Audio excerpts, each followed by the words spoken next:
மாநில இளைஞர் சங்க தலைவர் பொறுப்பை ஏற்று அன்புமணிக்கு உதவியாக எனக்கா? ஆமா, எனக்குலாம் வேணாம். அவனுக்கு இப்பதான் 4 மாசம் வந்தான் கட்சியில, 4 மாசத்துக்கு முன்னாடி வந்திருக்கிறான். அவனுக்கு இளைஞர் சங்கம்னா என்ன அனுபவம் இருக்குது அவனுக்குலாம்? என்ன அனுபவம் இருக்கு அவனுக்கு?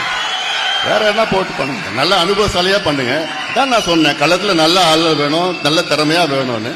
வந்த உடனே போய் அப்புறம் இளைஞர் சங்க பொறுப்புல போட்டு நான் சொல்றதுதான் நீங்க சொல்லுங்க, கேட்கணும். யாரா இருந்தாலும் நான் சொல்றதுதான் கேட்கணும். எல்லாம் பண்ணுங்க, நீங்க பண்ணுங்க. புரியுதா?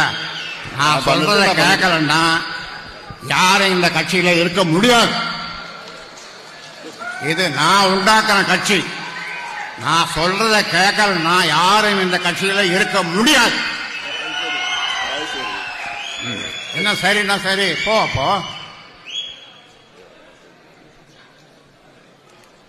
முகுந்தன் மீண்டும் சொல்றேன், மாநில இளைஞர் சங்க தலைவராக நியமிக்கப்படுகிறார். கை தட்டுங்கப்பா. குடும்பத்தில் இன்னொன்னு போற குடும்பத்தில் அவ்வளவு நன்றி. யார் சொல்றது?